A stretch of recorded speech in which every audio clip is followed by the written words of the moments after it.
Alright, as you can see, I'm in game. Everything works. Okay, so now I'm in game. You're ready to go. You know, you're playing around or doing whatever and you want to record. All you do is hit start capture. It'll kind of freeze for a second, so make sure you give your time. Don't start at the moment you want it to go. You know, hit it, and then if there's extra in the beginning, cut it out. It's a lot better that way. And it'll show you how long you've been recording, so you can keep an eye on time. Like if you're going to YouTube and you have a 10-minute limit, you know what's going on. Right now I'm recording, obviously. Spin around circles a bit here. And when you're done recording, you just hit stop capture, and it'll save it as whatever you named it in the directory that you told it to. So now that I'm done with that, I'm going to go ahead and turn off my Xbox. See you. And close out this program. This Pinnacle Studio actually comes with video editing software built in. You can just, drag it in, and there you are. It's ready to go. So if you don't have Sony Vegas or you don't know how to get it, this will do. There's options. I never use this, so I can't really give you a tutorial on how to use it because I have no idea what the fuck I'm doing when I work on this. But I never use it. Like I said, I get the file. The file's here, and I move on. So don't want to save that now. I go to my computer, and then obviously I recorded to Dazzle 2, maybe? Oh, Dazzle 2. Okay, I made it a subdirectory. My bad. But as you can see, the video here, there it is. This is the video that I just recorded. It's ready to go, ready to play, ready to upload, I guess, if you want. But if you want to edit it or anything, then you got to do what I'm about to show you, which is open Sony Vegas, which just normally takes a little while. But once it's on, you can literally just drag and drop it. And then once you drag and drop it, you're ready to start editing. Now the first thing I do is I right-click it, Properties, and I go to I uncheck Maintain Aspect Ratio, because otherwise when you render it, no matter what, it's going to stay like that, and it's going to have those giant black bars on it, and it's so goddamn irritating. So if you uncheck that, you should be good. And then I'll either insert an audio track, at which point I can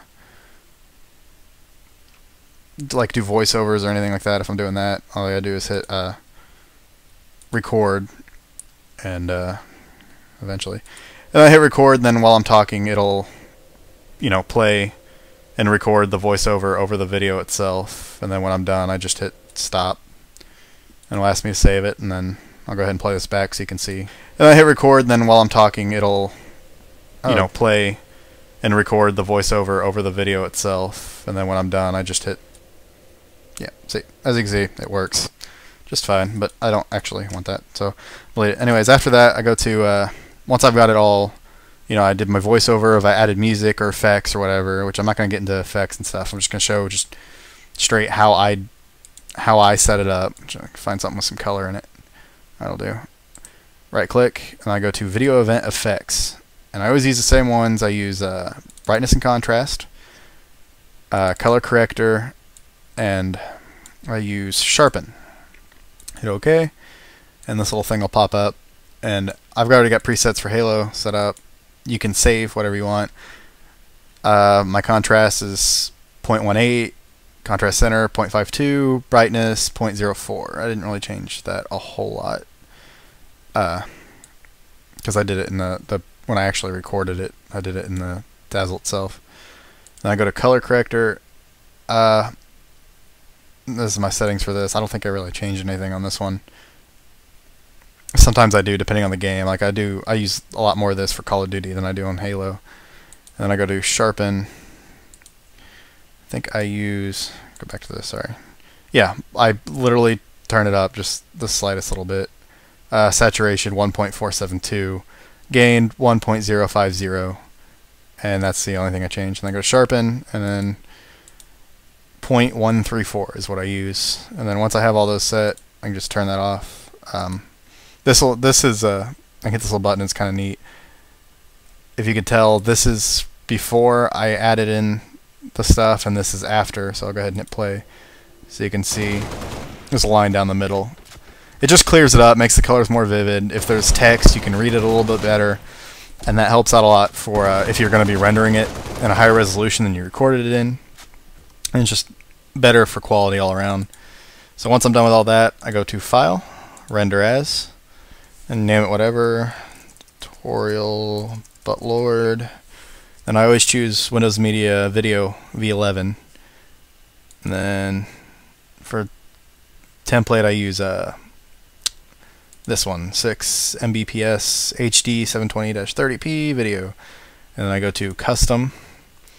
I click on the Video tab, and it'll default at 90, and I'll just bump it up a little bit to 100. And I go to Project, and these will say Project Settings, but I always switch this to Best.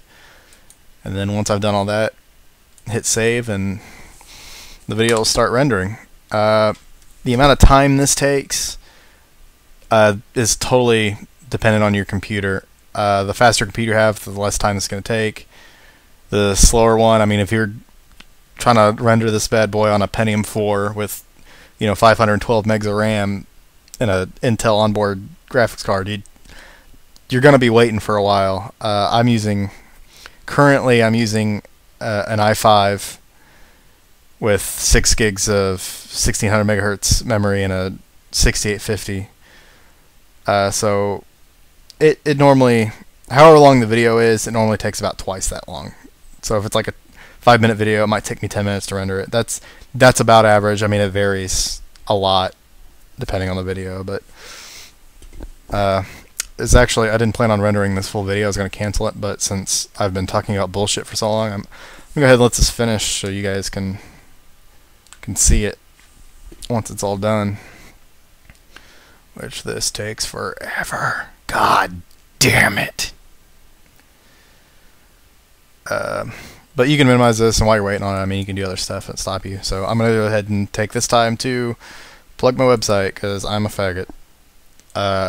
All my videos that go on my YouTube channel are also going to go on my new website, which I just set up, www.tacticalteabagging.com.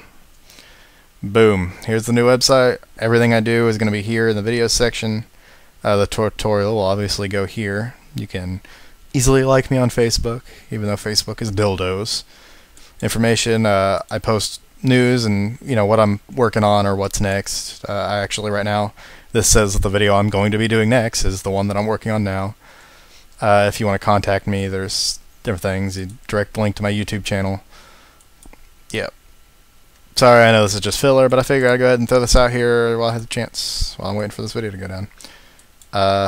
Open this up, and once it's done, it'll ask you. I save this to desktop. I don't want to save that, but once it's all said and done, you can double click it, and boom, here it is in fake HD, fake as shit HD. Here's the video. So I'll probably edit this in at the end so you can see it actually, as opposed to just showing it on here. But go ahead and wrap up the tutorial on that, and see you guys for the next video.